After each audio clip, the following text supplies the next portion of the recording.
नमस्कार आप सभी का गोल्डन जीके 21 में। तो फ्रेंड्स, फाइनली आप लोगों के बीच में अगला क्लास लेके आ चुका हूँ। ये अगला मॉक टेस्ट है।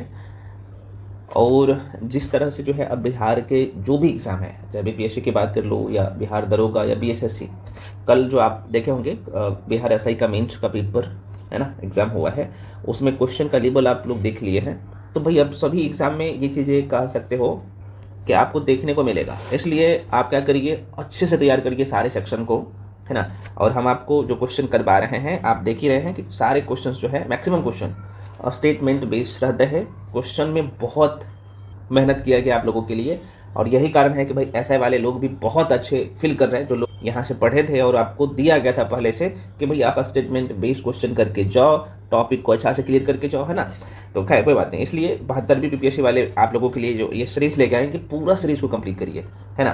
फिर आपको ये फ़ायदा एग्ज़ाम हॉल में मिलेगा, ठीक है। अभी आपको लगेगा कि सर इतना टफ क्वेश्चन आप करवा रहे हैं, लेकिन हम आपके लिए करवा रहे हैं, ठीक है।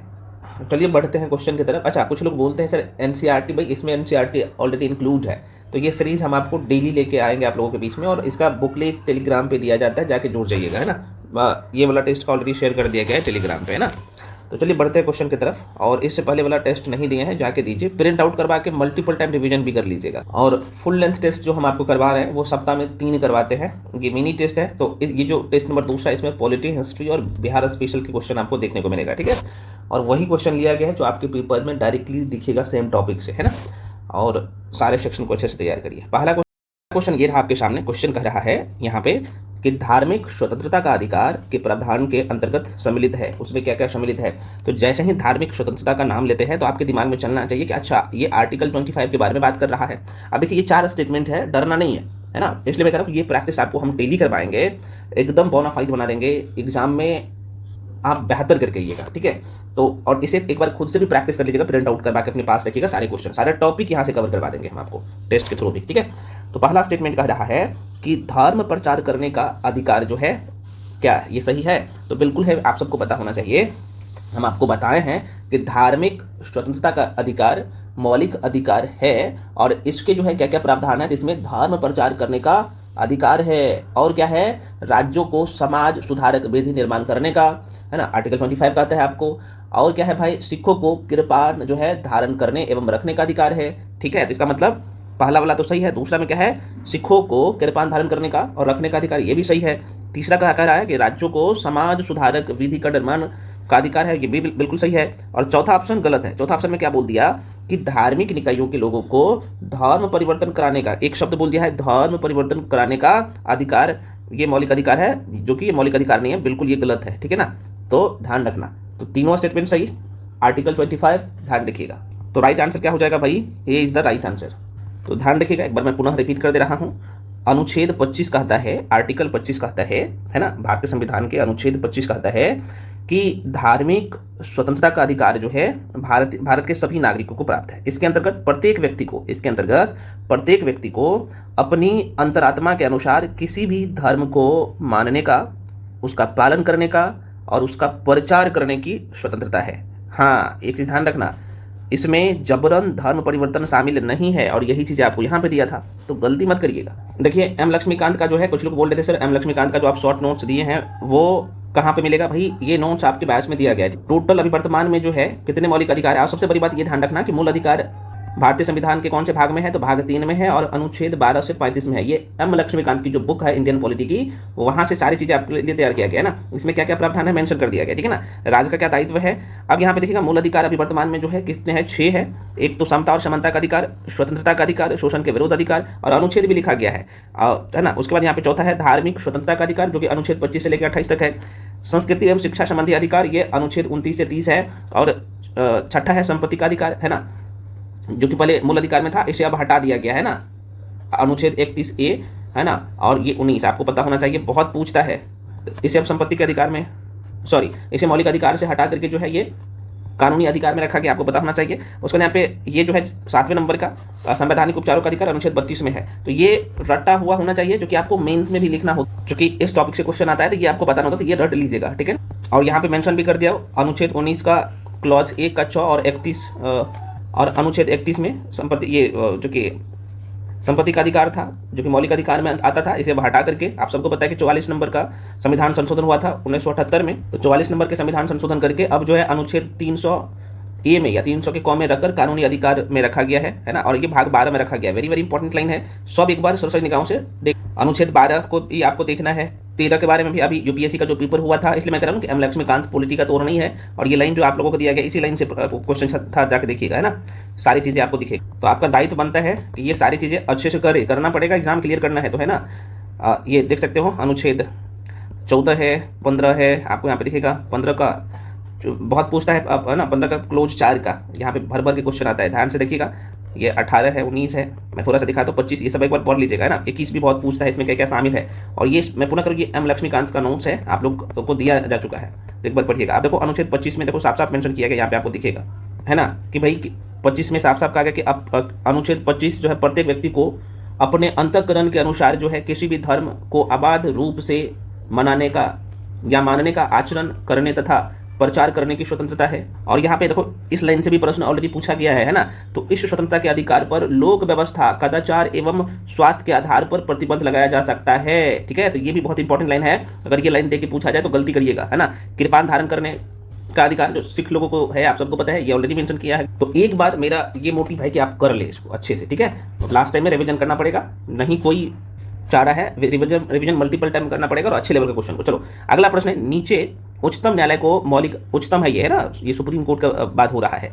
तो नीचे उच्चतम न्यायालय को मौलिक अधिकारों के हनन रोकने के लिए रीट जारी करने की शक्ति के संबंध में 2 कथन दिए गए। यहाँ पे 2 स्टेटमेंट है, अब डरिएगा मत, है ना, अब स्टेटमेंट बड़ा है तो नहीं डरना है।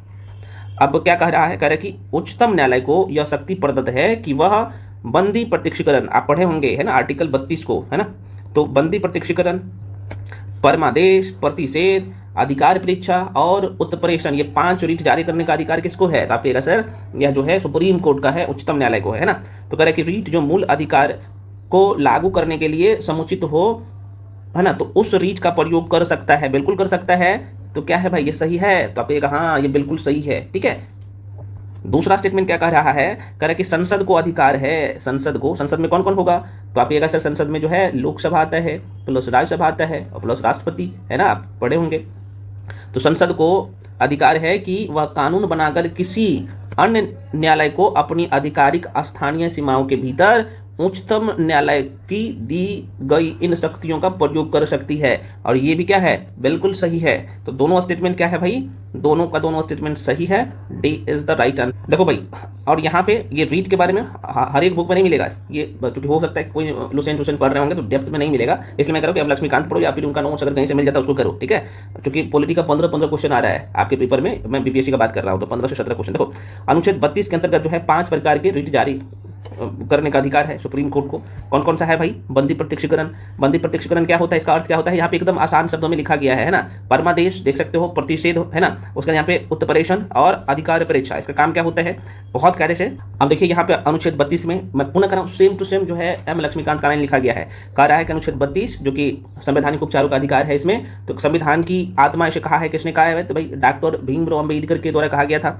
यह जो है आप यहाँ पे देख सकते हो, कह रहा है ना, कि यदि राज्य द्वारा मूल अधिकारों का उल्लंघन किया जाता है तो इसके विरुद्ध, है ना, उपचार प्राप्त करने के लिए संविधान के अनुच्छेद 32 के अधीन उच्चतम न्यायालय में तथा 226 अनुच्छेद 226 के तहत, है ना, अधीन उच्च न्यायालय मतलब कि हाई कोर्ट में रिट याचिका दाखिल करने का अधिकार नागरिकों को क्या है भाई, प्रदान है ना। और यही लाइन था ना स्टेटमेंट में, देख। तो इसलिए मैं कह रहा हूँ कंसेप्ट क्लियर करिए, आपका रिजल्ट क्लियर हो, ठीक है। आपका रिवीजन भी ऐसे में करवा दूंगा, कोई दिक्कत नहीं है। चलिए अगला क्वेश्चन है, आपको सुमेलित करना है, वही चीज तो सुमेलित करना है, पुनः रिपीट कर दे रहा हूँ।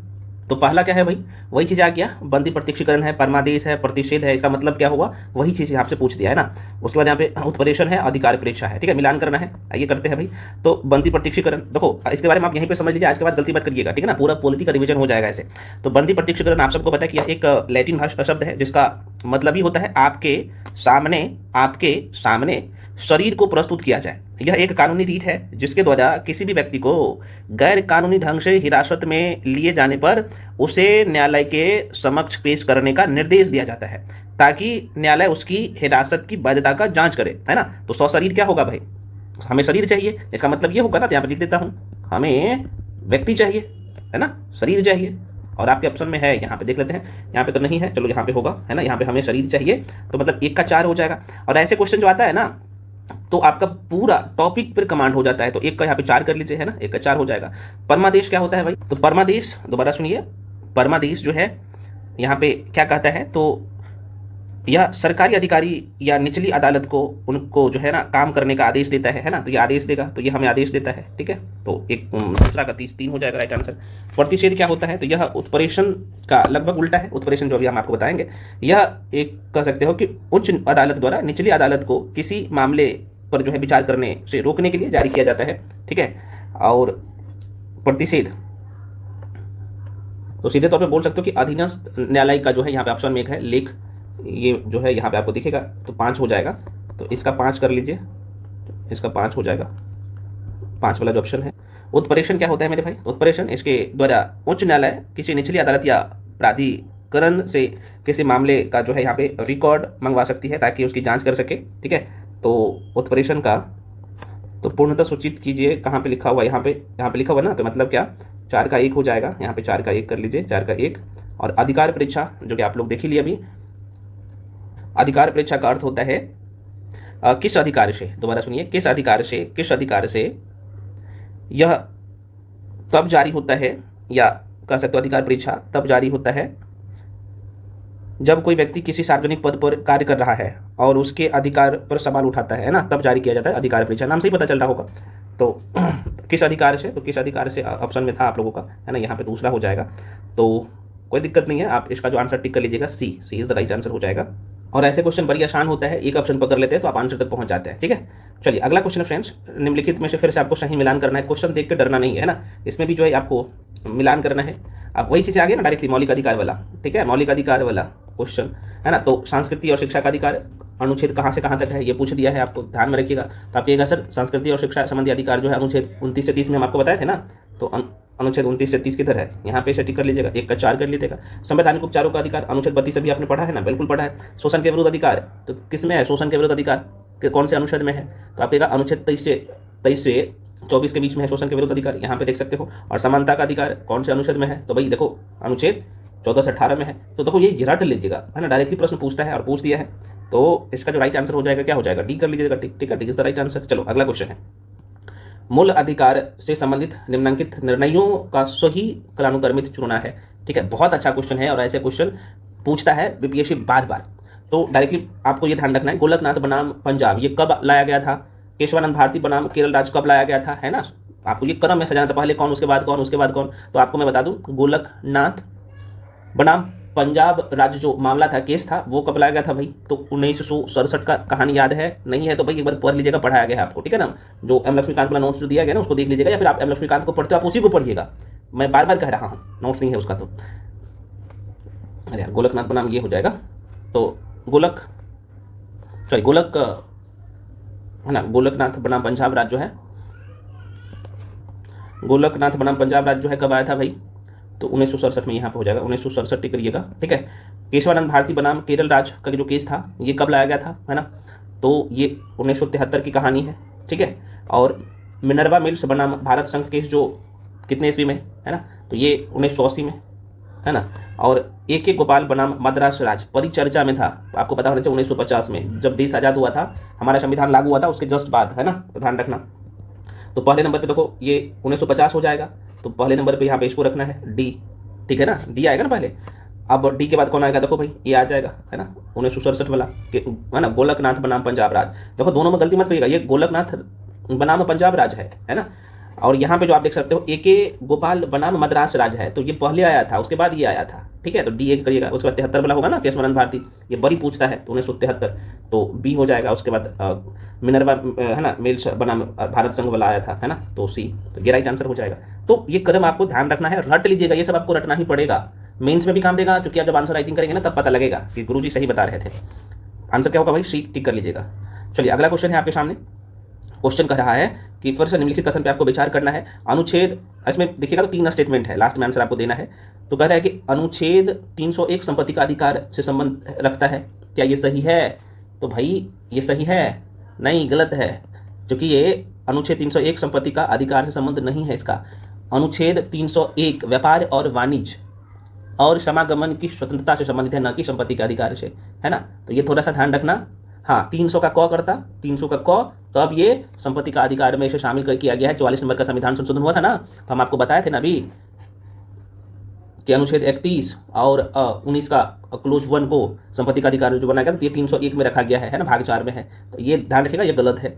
दूसरा स्टेटमेंट कह रहा है कि संपत्ति का अधिकार एक विधिक अधिकार है, किंतु यह मूल अधिकार नहीं है। हाँ बिल्कुल भाई, संपत्ति का अधिकार क्या है? कानूनी अधिकार बोले या विधि अधिकार बोले, है ना, विधिक अधिकार, तो बिल्कुल सही है। यह मूल अधिकार नहीं है, अब पहले था।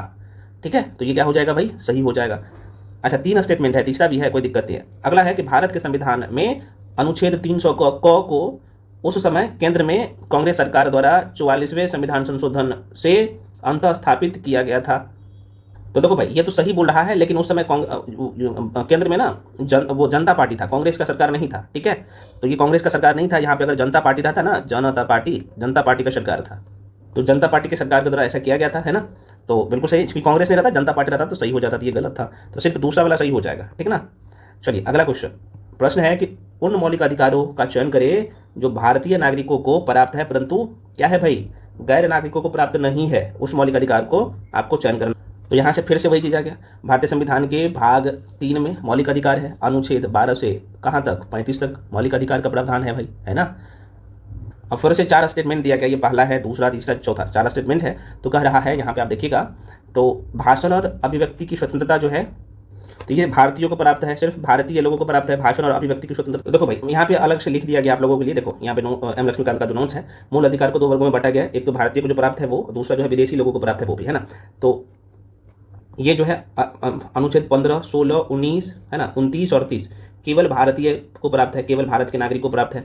और बाकी जो मौलिक अधिकार है जो बचा हुआ है ना, तो ये जो है भारतीय तथा विदेशी नागरिकों को प्राप्त है। लेकिन ये कौन कौन सा? 15, 16 कैसे ध्यान रखोगे? बहुत आसान है, 5 को ध्यान रखना। देखो, एक तो 15, 16, 19, 29। तो देखो 15, 16 लगातार, 15, 16, 19, 29, लास्ट में 9 है और 30 कर लीजिएगा, 29, 30। तो 5 को मौलिक अधिकार रट लीजिएगा, क्वेश्चन बना लीजिएगा। ऐसे क्वेश्चन भर भर के पूछता है, ठीक है। मेरा मोटिव है कि भाई ये सीरीज हम आपके बीच में लेके आए हैं कि इस सीरीज के थ्रू पूरा कब्जा हो जाए सिलेबस में, चाहे यूपीएससी का पेपर क्यों ना सेट हो, तो आप बनाने के मूड में होंगे, ठीक है। और आसान शब्दों में हम आपको सब कुछ समझा भी देते हैं, तो मल्टीपल टाइम रिवीजन करें। तो आप यहाँ पे देखेंगे तो भाषण और अभिव्यक्ति की स्वतंत्रता का किस में है? अनुच्छेद 29 में है। तो बिल्कुल केवल जो है यहाँ पे भारतीयों को प्राप्त है, ये विदेशियों को प्राप्त नहीं है। अब देखिएगा 29, अब कौन से है आपको पता होना चाहिए। तीसरा में देखो, अल्पसंख्यकों का अधिकार अनुच्छेद 29 में दिया गया है, ये भी प्राप्त है। कानून के समक्ष समानता, ये सबको प्राप्त है ना, अनुच्छेद 14, है ना। तो ये जो कि आप सबको प्राप्त है ना। विदेशी और भारतीयों को जीवन और, है ना, जीवन और जो है स्वतंत्रता का संरक्षण, ये अनुच्छेद 21 में है, आप सबको पता होना चाहिए। तो ये भी प्राप्त है किसे? विदेशियों को भी। तो केवल भारतीयों को जो प्राप्त है ना। तो ये 19, 29, तो आंसर टिक कर लीजिएगा। अभी कौन सा हो जाएगा? आंसर ए हो जाएगा, ठीक है ना। ए इज द राइट आंसर। चलो आगे बढ़ जाते हैं। अगला क्वेश्चन है फ्रेंड्स, क्वेश्चन कर रहा है कि मनरेगा कार्यक्रम निम्नलिखित में से भारतीय संविधान के किस अनुच्छेद में लागू हेतु लाया गया है?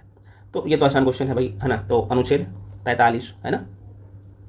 अब जैसे ही अनुच्छेद 43 देखें तो आपके दिमाग में चलना चाहिए कि भाई हम जो आ गए हैं राज्य के नीति निर्देशक तत्व में, है ना। अब यहाँ पे जरा सा समझ लीजिए, राज्य का नीति निर्देशक तत्व जो आप पढ़ते हैं तो भारतीय संविधान के भाग 4 अनुच्छेद 36 से लेकर 51 तक पढ़ते हैं, है ना। और बहुत कायदे से इसे कर लीजिएगा। देखो, गांधीवादी तत्व है, समाजवादी तत्व है, उदारवादी तत्व है। इसमें कौन कौन से अनुच्छेद इसमें आता है, समाजवादी में कौन सा आता है और उदारवादी में कौन सा आता है, ये याद रखना है। और यहीं पे अनुच्छेद 43 में कहा गया है कि राज्य उपयुक्त विधान या आर्थिक संगठन द्वारा या किसी अन्य रीति से कृषि के उद्योग या अन्य प्रकार के सभी है ना कर्मकारों को काम, निर्वाह, मजदूरी, शिष्ट जीवन स्तर, अवकाश का संपूर्ण उपभोग सुनिश्चित करने का कह सकते हो कि भाई उन्हें दशाएं प्रदान करने का प्रयास करेगा, है ना।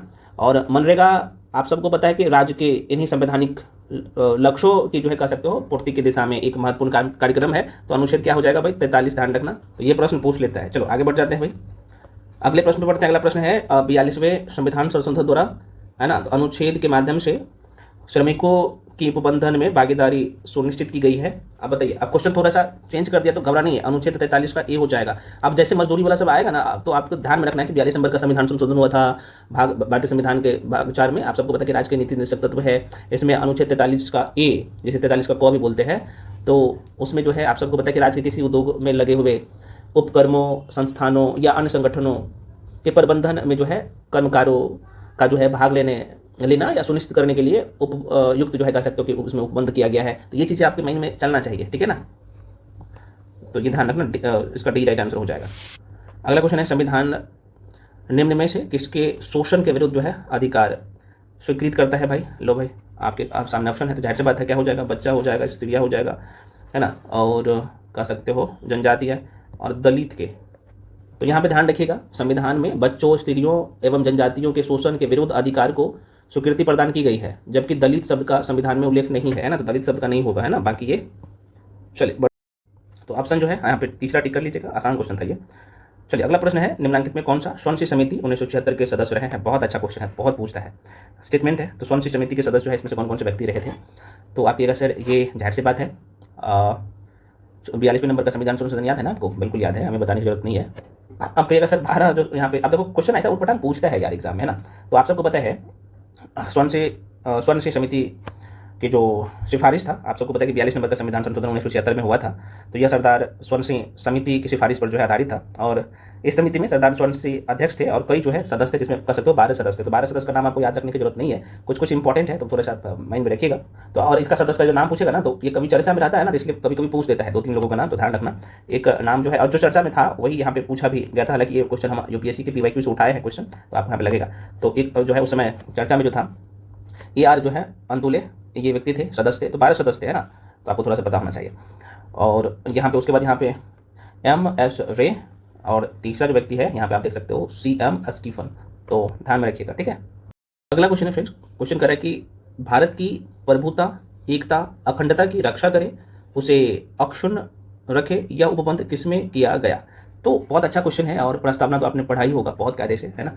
तो जाहिर सी बात है जो लोग यहाँ पे डी टिक कर रहे हो, डी है ना, तो बिल्कुल सही है, मूल कर्तव्य में होगा। देखिए, भारत की प्रभुता, एकता और अखंडता की रक्षा करे और उसे अक्षुण्ण रखे, या उपबंध भारतीय संविधान के भाग 4 का क अनुच्छेद 51 के क के तहत मूल कर्तव्य में किया गया है, मूल कर्तव्य में किया गया है। और आपको ये भी पता होना चाहिए कि स्वर्ण सिंह समिति की अनुशंसा पर 42वें नंबर का संविधान संशोधन हुआ था 1976 में, उसी में जो है भारतीय संविधान के भाग 4 का क के तहत अनुच्छेद 51 को क के अंतर्गत मूल कर्तव्य को जोड़ा गया था। मूल कर्तव्य को कब जोड़ा गया था? तो ये भी डायरेक्टली प्रश्न पूछता है। यहाँ से 3-4 क्वेश्चन आपका तैयार हो गया, ध्यान में रखिएगा। नीचे 2 जो है वक्तव्य दिए गए हैं, 2 स्टेटमेंट है, कथन और कारण वाला, आपको चूज करना है क्या आंसर होगा मेरे भाई, ठीक है ना। तो चलिए क्वेश्चन क्या कह रहा है जरा सा देख लो, ताकि आपको सारी चीज़ें। अच्छा, मूल कर्तव्य की संख्या जो है अभी वर्तमान में कितना है? 11 मूल कर्तव्य, है ना। तो ये भी थोड़ा सा ध्यान रखिएगा। पहले मूल कर्तव्य कितना थे भाई? 10 थे। फिर 86 नंबर का संविधान संशोधन हुआ था, कब हुआ था भाई? तो 2002 में, ध्यान रखिएगा। पहले 10 थे, 86 नंबर का संविधान संशोधन हुआ था ना, उससे पहले 10 मौलिक कर्तव्य था, अब 11, वर्तमान में 11 है। तो 86 नंबर का संविधान संशोधन जो हुआ था 2002 ईस्वी में, तो आप सबको पता है उसमें 6 से 14 वर्ष की आयु तक के बच्चों को शिक्षा का अवसर प्रदान किया गया, है ना। और प्रत्येक माता पिता या संरक्षण, उनके जो बच्चे को जो संरक्षण करते हैं उनको ये कर्तव्य का मेंशन किया गया है कि भाई आपका ये कर्तव्य है कि बच्चे को अच्छा एजुकेशन, अच्छी हेल्थ, ये सारी चीज़ें का प्रावधान किया गया, थोड़ा सा ध्यान रखना। तो ये आप कई बार डायरेक्टली प्रश्न पूछता है कि 11 नंबर का जो है मौलिक कर्तव्य है उसमें क्या प्रावधान है। तो 6 से 14 वर्ष का बच्चे से संबंधित बातें दिखे ना, तो भाई टिक कर देना, ठीक है। चलो अगला प्रश्न है, अगला क्वेश्चन है, इसमें कथन कारण वाला क्वेश्चन है, जरा सा देखिएगा। तो कथन में है कि संघीय कार्यपालिका का मुखिया भारत के राष्ट्रपति होता है, ये बिल्कुल सही है, जो कि अनुच्छेद आर्टिकल जो है 53 अनुच्छेद 53 में ये साफ साफ लिखा हुआ है कि संविधान के अनुच्छेद 53 के तहत संघ की कार्यपालिका शक्ति राष्ट्रपति में निहित होता है। तो कथन एक बिल्कुल सही है। अब दूसरा देखते हैं क्या है भाई। कारण कह रहा है कि राष्ट्रपति की शक्तियों की कोई सीमा नहीं है, गलत बोल दिया है। अनुच्छेद 74 अगर आप पढ़े होंगे, 74 के क्लॉज 1, तो आपको ये पता होगा कि इसके तहत जो है राष्ट्रपति अपने कृतियों का प्रयोग मंत्री परिषद की सलाह पर करता है। तो इस प्रकार कह सकते हो कि भाई आर जो है गलत है, क्योंकि राष्ट्रपति की शक्तियों पर जो है संविधान के अंतर्गत कह सकते हो कि सीमाएं अभ्यारोपित की गई है। तो ये लाइन तो बच्चे वाला लाइन दिया था, है ना, कि राष्ट्रपति को शक्तियों का कोई सीमा नहीं है, भाई सीमा है, भारतीय संविधान में एक सीमा है ना। अच्छा, अनुच्छेद 1 पर 74 हम आपको बता देते हैं। देखो, अनुच्छेद 74 का क्लॉज 1 कहता है कि राष्ट्रपति को सहायता और सलाह देने के लिए मंत्रिपरिषद होगी, जिसका प्रमुख प्रधानमंत्री होता है। मंत्रिपरिषद का आपको पता होना चाहिए। राष्ट्रपति इस मंत्रिपरिषद की सलाह के अनुसार कार्य करेंगे। हालांकि राष्ट्रपति चाहे तो सलाह को एक बार पुनः विचार के लिए लौटा सकता है, ठीक है ना। तो ये चीज़ें आपको ध्यान में रखना चाहिए। अच्छा, एक यहाँ पे लोगों का डाउट था, मैं पिछले वाले क्वेश्चन में देखा कि सर कथन और कारण वाला क्वेश्चन में हम गलत कर देते हैं, क्योंकि दोनों का जो स्पष्टीकरण है ना वो कैसे निकाले। मैं थोड़ा सा एग्जांपल के तौर पे बताता हूँ। देखो, कथन और कारण में कैसे आपको ध्यान रखना है और कैसे, हालांकि इसका जो आंसर है पहला वाला तो गलत है, सॉरी दूसरा वाला गलत है, पहला तो सही है। तो आप सबको ये तो कर लेता है कि भाई पहला सही है दूसरा गलत है, ये हो गया। कई बार दोनों सही होता है, लेकिन जहाँ पे स्पष्टीकरण करने की बात आता है ना, है ना। तो जो अस्पष्टीकरण वाला बात है वो गलत कर देता है लोग, तो वो नहीं करना है। जैसे में हम आपको बोलते हैं, एक क्वेश्चन लेते हैं, मान लो कि कथन यहाँ पे लिखते हैं, कथन में ये है कि सूर्य पूर्व है ना, सूर्य जो है पूर्व से निकलता है ना, सूर्य जो है यहाँ पे लिख देता हूँ, सूर्य पूर्व से निकलता है ना, ताकि आप यहाँ पे समझो, मैं छोटा जो है ना वाक्य से लिया हूँ ताकि आप समझो। कथन ये है, कारण में ये है भाई, कारण ये है कि पृथ्वी अपनी धुरी पर घूमता है ना, तो यहाँ पे लिख देता हूँ, पृथ्वी अपनी धुरी पर जो है घूमती है, यहाँ पे मैं मेंशन कर दिया हूँ। तो जाहिर सी बात है कथन और कारण जो दोनों सही है, और आप देखेंगे चूंकि यहाँ पे आप देखेंगे तो कारण ना कथन को सही व्याख्या करता है। क्यों करता है सही व्याख्या? क्योंकि पृथ्वी के घूमने के कारण ही सूर्योदय होता है, आपको पता होना चाहिए। तो पृथ्वी के घूमने के कारण ही सूर्य है ना पूर्व से निकलता है, ये प्रतीत होता है, तो कई व्याख्या कर रहा है ना। तो ये तो पहले बोल दिया कि भाई सूर्य पूर्व से निकलता है, ठीक है। कारण में क्या बोल दिया? पृथ्वी अपने जो है धुरी पर घूम रहा है, तो भाई अपने धुरी पे जो घूम रहा है, पृथ्वी अपने धुरी पर घूम रहा है, तो जाहिर सी बात इसी कारण से सूर्योदय होता है। तो यह सही अस्पष्टीकरण भी दे रहा है, तो ऐसे सोचना है, ठीक है। हालांकि हम क्वेश्चन पे आपको और आगे बता देंगे, समझा देंगे, घबराने की जरूरत नहीं है। कथन करने वाले क्वेश्चन में कुछ लोग यहाँ पे थे डाउट में। चलो अगला फिर से लो, कथन वाला क्वेश्चन आ गया। कथन में है कि संघ की कार्यपालिका शक्तियां भारत के राष्ट्रपति में निहित है। अभी आपने देखा कि अनुच्छेद 53 में यह साफ साफ कहा गया है, बिल्कुल सही है। अब कह रहा है कि कार्यपालिका शक्तियां सरकार की जो है ना, सरकार का व्यवसाय चलाने से संबंधित है। तो चूंकि ये भी आप देखेंगे तो ये भी सही है, क्योंकि यहाँ पे लिखा हुआ है कि कार्यपालिका है ना, कार्यपालिका शक्तियां सरकार को व्यवसाय चलाने से जो है संबंधित है, बिल्कुल है। चूंकि कारण जो लिखा हुआ है कार्यपालिका की शक्ति सरकार के व्यवसाय चलाने से संबंधित है, ये सही है। क्योंकि आप सबको बताए कार्यपालिका का जो काम है, सरकार को डे टू डे कामकाज को देखना होता है, तो ये जाहिर सी बात है कामकाज को देखेगा तो एक तरह से व्यवसाय जैसे हो गया, बिल्कुल सही है। लेकिन कारण कथन को सही व्याख्या नहीं करता है ना। क्यों नहीं करता है? दोनों अलग अलग चीजें आपको दिख रहा है। कथन कारण में ये जो पहली बात जो है ना, पहली बात से दूसरी बात कह सकते हो कि एक रिलेट करना चाहिए। मैं आपको जो है एक और साधारण सा एग्जांपल से समझाता हूं ताकि और आप समझो, है ना। क्योंकि यहाँ पे लोग गलती कर बैठते हैं, गलती नहीं करने दूंगा आज के बाद। देखो कथन में क्या था, साफ साफ बोला है कि भाई कार्यपालिका की बात करो, सारी कार्यपालिका का ताकत राष्ट्रपति के पास है, कथन कह रहा है। मोटा मोटी सोचिए, ये बिल्कुल सही है। कारण कह रहा है कि कार्यपालिका की जो शक्ति है ना, सरकार को कामकाज से जुड़ी है, तो ये भी कह सकते हो सही है। अगर यहाँ पे स्पष्टीकरण पे जाते हो ना, तो ये देखो साफ साफ कह रहा है कि शक्ति किसके पास है भाई? राष्ट्रपति के पास है, शक्ति राष्ट्रपति के पास है। और कारण बताता है कि यह शक्ति किस काम में आती है। तो दोनों बात अलग अलग है। शक्ति तो भाई राष्ट्रपति के पास है, और यह शक्ति काम किस में आता है? तो व्यवसाय में। आप देख सकते हो भाई, सरकार को कामकाज करने में, ठीक है। तो दोनों बातें अलग अलग है। और छोटे शब्दों में समझिए, तो समझिए कि भाई मेरे पास एक बॉल है, और एक बॉल है, मान लो कि ये बॉल है, और हम बोलते हैं कि बॉल है, और बॉल का जो आकार है वो गोल है, ठीक है। तो ये गोल है, तो जाहिर सी बात है दोनों तो बात सही बोल रहा है बॉल के बारे में, लेकिन ये इसका सही स्पष्टीकरण नहीं दे रहा है, व्याख्या नहीं कर रहा है कारण वाला। मान लो कि कथन है, ये बॉल कथन है, और कारण में हम लिखते हैं कि बॉल गोल है, तो ठीक है दोनों तो सही है, लेकिन दूसरी बात पहली बात को समझा नहीं रहा है, ठीक है। जैसे इससे पहले वाले क्वेश्चन में हम बोले थे भाई आपको कि भाई सूर्य जो है, सूर्य पूरब की तरफ उगता है ना, पूर्व में उसका उदय होता है ना। दूसरी बात बोला कि भाई सूर्य जो है ना, सूर्य जो है पूरब में उसका उदय होता है, ये मान लो कि कथन है, ठीक है। और कारण में जो है यहाँ पे हम लिखते हैं कि पृथ्वी अपनी धुरी पर घूमती है। क्या है भाई? पृथ्वी अपनी धुरी पर घूमती है। तो भाई घूमने के कारण ये जो है आप देख पा रहे हो, पृथ्वी जब घूर्णन कर रहा है अपने धुरी पर, तभी तो आप देखोगे तो सूर्योदय होता है। तो ये इसका व्याख्या कर रहा है, इसलिए कथन और कारण दोनों सही होगा, और कारण कथन का व्याख्या कर रहा है। यहाँ पे नहीं है वो कंडीशन। आशा करते कि भाई अब आप समझ गए होंगे, ठीक है। हालांकि आगे क्वेश्चन हम लोग करेंगे ना, बहुत सारे क्वेश्चन करेंगे, और डेली जो है अब आपको देखने को मिलेगा, फिर आप कब्जा कर लीजिएगा कथन कारण वाला क्वेश्चन पर, ठीक है ना।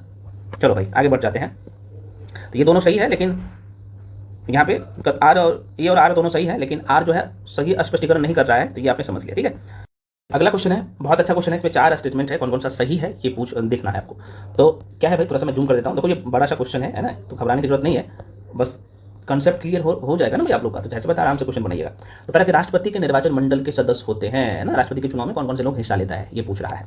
तो आपको अगर ये पता होगा कि भाई राष्ट्रपति के चुनाव में पहला तो ये ध्यान रखना है कि संसद के दोनों सदनों के निर्वाचित सदस्य, मतलब कि संसद के लोकसभा और राज्यसभा के निर्वाचित सदस्य इसमें हिस्सा लेंगे।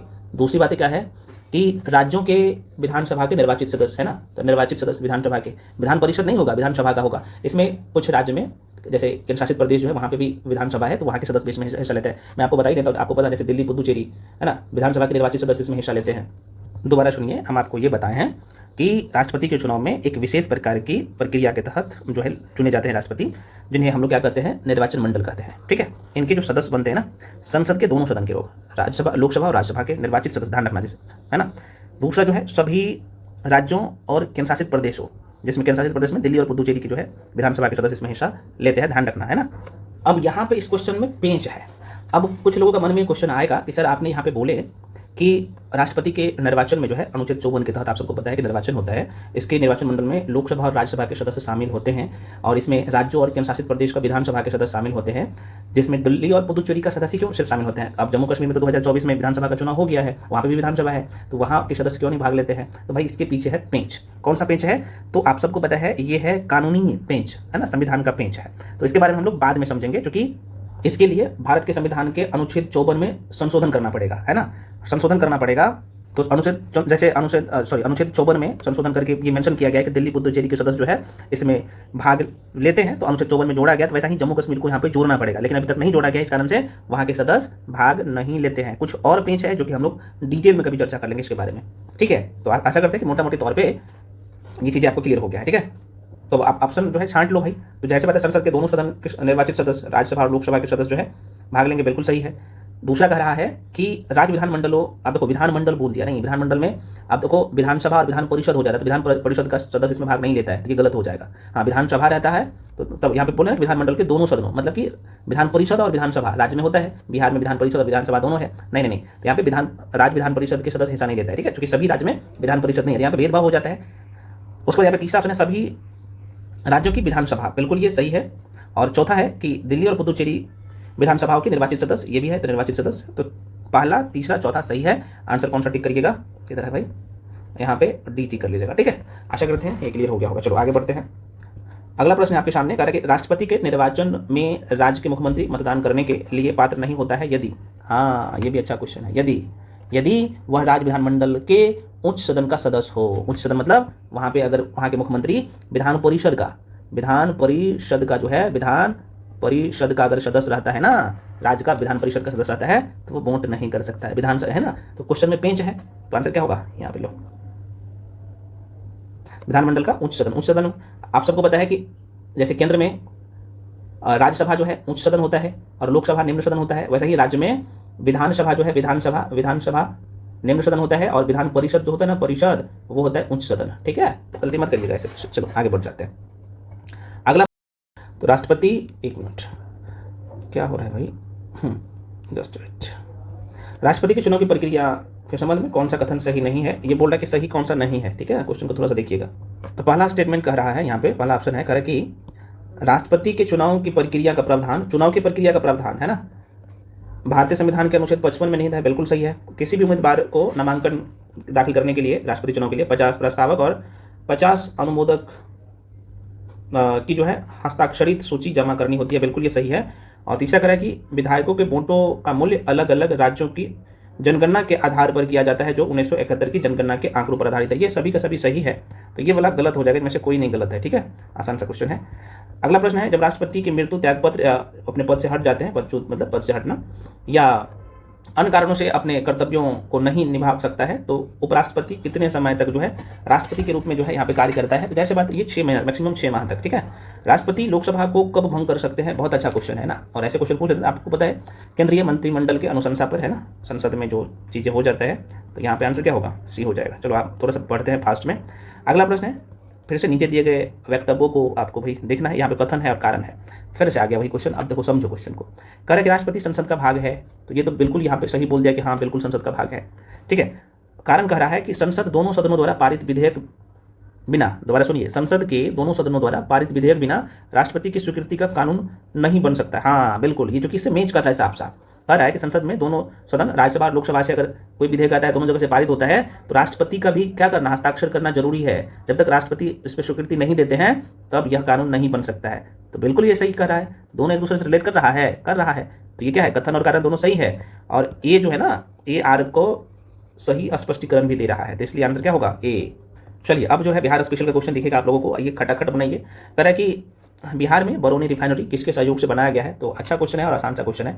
और देखो ये डीट पूछे जा सकता है, बिहार में ना एक ट्रेंड चला है डीट का, तो डीट 1965 में आपको पता होना चाहिए, तो किसके सहयोग से, तो बिहार स्थित Indian oil corporation limited Barauni refinery को वर्ष 1965 में राष्ट्र को समर्पित किया गया था। तो सोवियत संघ के, है ना, सोवियत संघ है, तो सोवियत संघ वर्तमान में बेलारूस हो गया ना, ये रूस टिक कर लीजिएगा, आंसर सी कर लीजिएगा टिक। चलो अगला क्वेश्चन है, मदरलैंड किस ने प्रकाशित किया था भाई? तो जाहिर सी बात है मजरूल हक बहुत पूछता है ना, चूंकि बिहार स्पेशल क्वेश्चन है। तो मदरलैंड नामक साप्ताहिक पत्र का प्रकाशन पटना के है ना सदाकत आश्रम से मौलाना मजरूल हक के द्वारा किया गया था। इसका एक्सप्लेनेशन देख लीजिएगा, बहुत अच्छे से दिया हूँ। निम्नलिखित में से किस है ना अखबार का प्रकाशन पटना से होता था? तो आपके ऑप्शन में है भाई इंडियन नेशन का, है ना। इंडियन नेशन कब हुआ था? तो 1931 में दरभंगा के जो है महाराज कामेश्वर सिंह ने द इंडियन नेशन की स्थापना की और इसका प्रकाशन पटना से हुआ था, है ना। तो ध्यान रखना। अगला प्रश्न है किसान क्या करे? किसने लिखा है भाई? बहुत अच्छी पुस्तक है और बहुत पूछता है, बार बार पूछता है ये। तो स्वामी सहजानंद सरस्वती के द्वारा लिखी गई ये पुस्तक है, तो ए सही टिक कर लीजिएगा। किसान क्या करे नामक पुस्तक लगभग 20वीं सदी के आसपास में लिखी गई है और नाम आप लोग जानते ही हैं। अभी बिहार के निम्नलिखित समाचार पत्रों के संबंध में पहले किसका प्रकाशन हुआ था? और याद है ये क्वेश्चन कितना इंपॉर्टेंट है? तो बिल्कुल पटना हड़कड़ा की बात कर ले, पटना हड़कड़ा, ध्यान है पटना हड़कड़ा। इसका प्रकाशन सबसे पहले हुआ था 1855 में, है ना। हालांकि 1853 में इसका प्रकाशन जो है आरा से प्रकाशित होने वाला जो था वो था नूर उल अनवर, जो कि बिहार का प्रथम जो है समाचार पत्र था 1853 में ही, है ना। 1853 में 53 ईस्वी में चूंकि आरा जिला जो है ना वहीं से नूर उल, इसका नाम था क्या, लिख देता हूँ, नूर उल अनवर, अनवर अनवर, ये बिहार का प्रथम समाचार पत्र था, ठीक है ना। तो ये ऑप्शन के हिसाब से ये 1853 में ये होता था, 1855 में ये हुआ था, 1855 ईस्वी में पटना हड़कड़ा का प्रकाशन हुआ था। अखबार ए बिहार की बात कर ले तो 1856 में, ध्यान रखना 1856 में। बिहार हेरोल्ड जो है ना, बहुत सारे लोग बिहार हेरोल्ड जो है टिक किए थे, इसका जो है 1874 में प्रकाशन हुआ था, ठीक है। ये बीपीएससी 71वीं बीपीएससी में प्रश्न पूछा गया था, आपको पता होना चाहिए। और बिहार बंधु की बात कर ले तो ये 1872 में। लेकिन बिहार का प्रथम जो समाचार पत्र था, बिहार का प्रथम समाचार पत्र जो है ये 1853 में इसका प्रकाशन हुआ था, आरा से होता था और इसका नाम था भाई नूर उल अनवर, ठीक है। तो थोड़ा सा ध्यान रखिएगा। चलो आगे बढ़ जाते हैं। अगला प्रश्न है कोसी मैदान की, है ना, माध्य समुद्र तल से औसत ऊंचाई क्या है भाई? कोसी का पूछ रहा है, तो लगभग 30 मीटर है, आपको दिख रहा होगा। अगला प्रश्न है निम्नलिखित में कौन से समूह नदियां बिहार के उत्तर प्रदेश की सीमा रेखा बनाती है? तो जाहिर सी बात है अगर बिहार का मैप और बिहार स्पेशल जो हम आपको डुबा के पढ़ाए हैं अच्छे से किए होंगे तो ये क्वेश्चन आराम से टिक कर लीजिएगा ना। तो ऑप्शन में है, आप टिक कर लीजिए। जो लोग यहाँ पे कर्मनाशा, गंडक और घाघरा टिक कर रहे हो बिल्कुल सही है ना, यहाँ पे इधर का, तो आंसर सी टिक कर लीजिएगा, बिल्कुल ये सही है, सही इज द राइट आंसर। चलिए अगला क्वेश्चन है 2011 जनगणना के अनुसार बिहार के किस जिले में सर्वोच्च घनी आबादी प्रति वर्ग किलोमीटर दर्ज किया गया? क्योंकि 2011 जनगणना, और यार कोशिश करिए किस बार नौकरी ले लीजिए, नहीं तो फिर आपको 2027 वाला जनगणना पढ़ना पड़ेगा, है ना। 27 में एग्जाम दीजिएगा तो ये नौबत नहीं आना चाहिए। तो शिवहर की बात कर ले तो शिवहर का सबसे ज़्यादा भी है, ये रट लेना है, प्रति वर्ग किलोमीटर में 1180 लोग रह रहा है। वैशाली की बात कर ले तो वैशाली में 1717 लोग जो है रह रहा है प्रति वर्ग किलोमीटर में, एक वर्ग किलोमीटर में इतना लोग। पटना की बात कर ले तो पटना का 1823 है मेरे भाई, और दरभंगा का जो है 1728 है। तो आप टेक कर लो इसके हिसाब से। क्या पूछा है सबसे ज़्यादा? तो भाई शिवहर तो ऑप्शन में था ही, ज़्यादा करने की जरूरत ही नहीं है। चलो आगे बढ़ जाते हैं।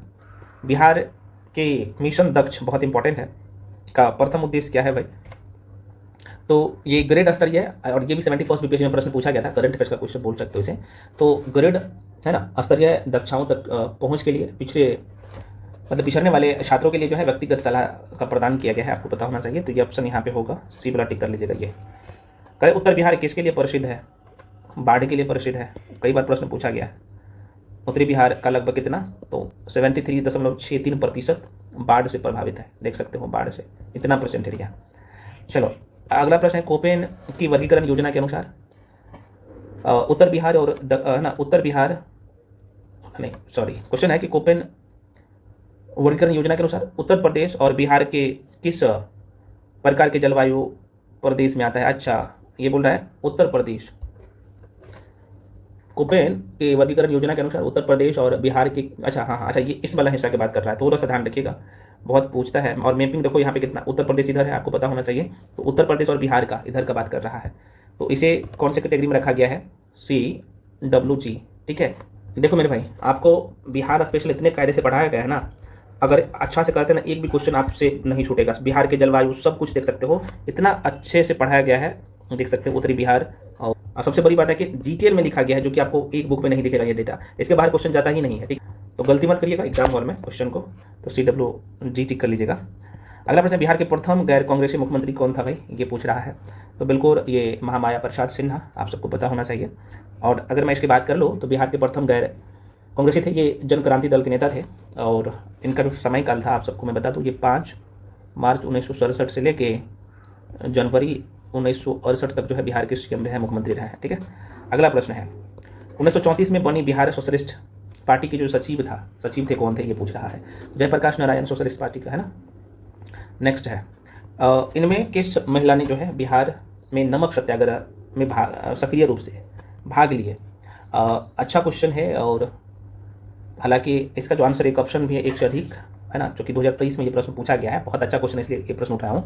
तो एक से अधिक इसलिए होगा क्योंकि श्रीमती मीरा देवी, श्रीमती हसन इमाम फीमेल का ही नाम है भाई, और कुमारी गौरी दास, सरस्वती देवी, शिवधारी पांडे और साहिवाला राय, ये सब लोग जो है इसमें हिस्सा लिए थे बढ़ चढ़ के, ठीक है ना। इसलिए इसका आंसर क्या होगा, डी हो जाएगा, एक से अधिक। तो श्रीमती मीरा देवी ये भी, हसन इमाम ये भी हो जाएगा, गौरीदास ये भी था, तो सभी लोग था, और कुछ नाम आपने देखा, तो ये रट लीजिएगा। इसका कंप्लीट जो है लिस्ट हम दे दिए हैं आपको, ठीक है ना, बुकलेट में। अगला प्रश्न है कि बिहार यूथ लीग का गठन जो है कब हुआ था, बहुत पूछता है ये क्वेश्चन, इस तरह का क्वेश्चन ध्यान रखना। तो ये 1928 में हुआ था, ठीक है ना। तो प्रसिद्ध क्रांतिकारी और स्वतंत्रता सेनानी प्रोफेसर ज्ञान साहा की प्रेरणा से वर्ष 1928 में मोतिहारी, जो पूर्वी चंपारण जिला में आता है, आपको पता होना चाहिए, तो बिहार यूथ लीग की स्थापना किया था, ठीक है, 1928। अगला प्रश्न है, निम्नलिखित में कौन सी जो है सामाजिक सुधार विलियम बेंटिंक ने जो है प्राप्त की है, ठीक है। तो जाहिर सी बात है, अच्छा क्वेश्चन है। अब ये स्टेटमेंट वाला क्वेश्चन है, और देखो मॉडर्न हिस्ट्री यहाँ से शुरू हो गया है ना, कहानी मॉडर्न हिस्ट्री का। तो इसका आंसर जो है, चूंकि सती प्रथा का उन्मूलन, ये भी इन्होंने बिल्कुल सही कहा, सही है। दास प्रथा का उन्मूलन किया था, बिल्कुल सही है। और उसके बाद जो है आप यहाँ पे देखेंगे तो ये ठगों की जो है संगठित गिरोह का दमन किया था, धर्म परिवर्तन से कोई काम नहीं किया था। तो ये तीनों सही हो जाएगा, सी टिक कर लीजिएगा, ठीक है। थोड़ा सा फास्ट में लेके चलते हैं। अगला क्वेश्चन है कि औपनिवेशिक काल के दौरान रेलवे का भारतीय उद्योगों पर जो है क्या प्रभाव पड़ा था। तो बिल्कुल आयात को बढ़ावा देकर औद्योगिक के विकास में जो है यहाँ पे बाधा डाली गई थी, आपको पता होना चाहिए। तो ये जो है आप देख सकते हो, है ना। ये भारत में पहली बार जो है रेल 1853 ईस्वी में बम्बई और थाने के बीच में चले थे। औपनिवेशिक काल के दौरान जो है रेलवे के विकास में आयात को बढ़ावा मिला तथा औद्योगिक विकास में बाधा उत्पन्न जरूर हुआ था, ठीक है ना, औद्योगिक के विकास में बाधा उत्पन्न हुआ था। तो इसके परिणाम फलस्वरूप होगा क्या, भारतीय उद्योग पर नकारात्मक प्रभाव पड़ेगा। तो ये आंसर ध्यान रखिएगा। अगला प्रश्न है, अंग्रेजी भारतीय सेना ने चर्बी वाले कारतूस से चलने वाली एनफील्ड राइफल कब शामिल किया गया था। और देखो ये बिहार का फेवरेट क्वेश्चन है। तो दिसंबर 1956, ध्यान रखिएगा। इनमें किसने जो है अंग्रेजी ईस्ट इंडिया कंपनी के कंट्रोल के खिलाफ जो है बगावत नहीं किया था। तो ध्यान है ना, हैदराबाद के निजाम और कौन था इसमें, एक व्यक्ति और था भाई, ध्यान रखना। कौन कौन से लोग इसमें हिस्सा नहीं लिया था, ये आप लोग कमेंट सेक्शन करके बताइएगा, तो मैं बता दिया हूँ आप लोगों को। चलो फिर से कथन कारण है, बोर्ड के 1954 के जो प्रेषण के संबंध में आपको निम्नलिखित कथनों पर आपको विचार करना है, बहुत अच्छे से ये पढ़ना है ना। और ये सब आपको कहाँ पे मिलेगा पता है, ये मिलेगा या तो बिपिन चंद्रा ओल्ड वाला पढ़िएगा ना, उसमें मिलेगा ओल्ड एनसीईआरटी बिपिन चंद्रा की, या आप स्पेक्ट्रम को पढ़े हैं या फिर नहीं पढ़े हैं तो जाके सब पढ़ लीजिए। और जो लोग भी बैच में हो मेरे भाई, तो आप लोगों को ऑलरेडी स्पेक्ट्रम का नोट्स और बिपिन चंद्रा सर की जो ये बुक है ओल्ड एनसीईआरटी, उसका दिया गया है ना, इसमें सब आपको ये सब दिखेगा। जैसे 1954 का वर्ड डिस्पैच बहुत कायदे से दिया गया ना, क्यों लाया गया था, इसके पीछे का कहानी क्या है। चूंकि चैप्टर का नाम ही मैं थोड़ा सा बताया था ना, भारत में शिक्षा और प्रेस का विकास, कितना महत्वपूर्ण चैप्टर है। या तो जिनके पास ये नोट्स नहीं है तो आप लोग क्या करिएगा, स्पेक्ट्रम से जाके सही कंप्लीट कर लीजिएगा, करना पड़ेगा क्योंकि यहाँ से क्वेश्चन स्टेटमेंट देके पूछता है। और इस नोट्स में वो सब कुछ दिया गया है ना, थोड़ा सा डेप्थ में नोट्स है, देख सकते हो। और ये सारे लाइन को 60 दिन चुका, मतलब सब कुछ तैयार किया गया है, नहीं छोड़ा गया है ना। 1935 का प्रेस अधिनियम है ना, मेटकॉक का जो आया था ये पूछता है ना। 1957 का लाइसेंस अधिनियम, ये सारी चीज़ें तो कर अच्छे से जाकर, ठीक है। तो हालांकि इसमें 2 स्टेटमेंट है, और बताइएगा क्या कौन कौन सा सही हो जाएगा। जो लोग यहाँ पर डी टिक कर रहे हो बिल्कुल सही टिक कर रहे हो, दोनों सही हो जाएगा। क्योंकि 1954 में इसने जो है उच्च अध्ययन के लिए शिक्षा के माध्यम के रूप में अंग्रेजी की सिफारिश किया था, और इसने महिला शिक्षा और व्यावसायिक प्रशिक्षण पर जोर दिया था। तो दोनों सही हो जाएगा, है ना। चलिए अगला क्वेश्चन है, कलकत्ता में फोर्ट विलियम कॉलेज की स्थापना भाई किसने किया था। तो 1800 ईस्वी में सिविल सेवक 1800 ईस्वी में ना देखा जाए तो सिविल सेवकों को भारतीय भाषाओं में प्रशिक्षित करने के लिए किया गया था इसकी स्थापना। तो डी इसका राइट आंसर टिक कर लीजिएगा, ठीक है ना। चलिए नेक्स्ट क्वेश्चन है, भारत में मीडिया को नियंत्रित करने के लिए एक जो पारित किया गया था, आप वही चैप्टर है हम जो आपको बताए थे कौन कौन सा एक्ट इसमें है। तो 1935, 67, 78 और 1908 बहुत महत्वपूर्ण है, डिटेल में कर दिया हूँ, देख लीजिएगा। निम्नलिखित में सम्मिलित करके और उत्तर का चयन करना है। समाचार पत्र है, उसके संपादक कौन है ये पूछा है। तो फ्री हिंदुस्तान का तारकनाथ है भाई, फ्री हिंदुस्तान, तो यहाँ पे नहीं है, कोई दिक्कत नहीं है। फ्री हिंदुस्तान के जो यहाँ पे तारकनाथ दास हो जाएगा। इंडियन ओपिनियन का आप सबको पता है महात्मा गांधी, तो ये हो जाएगा, ठीक है। उसके बाद जो है यहाँ पे तारकनाथ डी में है। और वॉइस ऑफ इंडिया का जो है कौन है भाई, वॉइस ऑफ इंडिया का तो दादा भाई नौरोजी, तो दादा भाई नौरोजी थे। और बंगाली को आप सबको पता है सुरेंद्र बनर्जी हो जाएगा ना ये। तो इसका राइट आंसर ना बी टिक कर लीजिएगा यहाँ पे, ये वाला। चलिए अगला प्रश्न है कि निम्नलिखित में कौन आत्मीय सभा के संस्थापक है। आसान सा क्वेश्चन है, और कई बार देखो कई बार आसान क्वेश्चन भी गलत हो जाता है, तो गलत नहीं करिएगा। राजा राम मोहन राय। बॉम्बे प्रेसिडेंसी एसोसिएशन की स्थापना किसने किया था। तो बिल्कुल जो है, अब यह बहुत अच्छा क्वेश्चन है, ठीक है ना। तो 1885 ईस्वी में बम्बई प्रेसिडेंसी एसोसिएशन की स्थापना फिरोज शाह मेहता के द्वारा किया गया था। बिल्कुल ये सही है मेरे भाई, फिरोज शाह मेहता। और कौन थे भाई, तो केटी तेंगल और बदरुद्दीन तैयब, है ना। तो ये भी था, और तैयब जी भी थे। तो आंसर क्या हो जाएगा, एक से अधिक हो जाएगा। बहुत पूछता है, ठीक है ना। अगला प्रश्न है महात्मा गांधी। यहाँ पे महात्मा गांधी ने भारतीय राष्ट्रीय कांग्रेस के किस अधिवेशन की अध्यक्षता इन्होंने किया था भाई। तो 1924 का जो बेलगांव अधिवेशन हुआ था उसी को। बंगाल में जो है, बंगाल के तेभागा किसान आंदोलन की मांग क्या थी। बहुत पूछता है बिहार के एग्जाम में ऐसे क्वेश्चन। तो जमींदारों की हिस्सेदारी को फसल के आधे भाग से कम करके 1/3 करना था, है ना। तो ऐसे ए टिक कर लीजिएगा, ए वाला राइट आंसर हो जाएगा। चलिए अगला क्वेश्चन है, निम्नलिखित घटनाओं का सही क्रम नीचे दिए गए हैं। तो जलियांवाला बाग हत्याकांड जो है आप सबको पता है, हालांकि ऐसे क्वेश्चन तो आप बना लीजिएगा। तो जलियांवाला बाग हत्याकांड जो है हुआ था ये 13 अप्रैल को, है ना। 13 अप्रैल 1919, है ना, 1919 ईस्वी।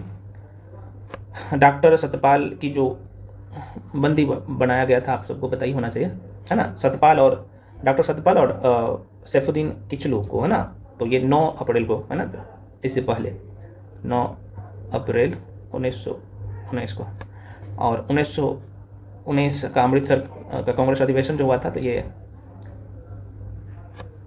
बाद में हुआ था, इसके बाद में। और इसकी अध्यक्षता मोतीलाल नेहरू के द्वारा किया गया था। तो इसलिए आंसर क्या हो जाएगा, ये हो जाएगा।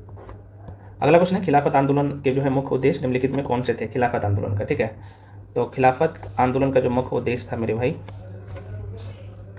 वो भारत में मुसलमानों ने ब्रिटिश विरोधी भावना उत्पन्न करना, है ना, ये भी था।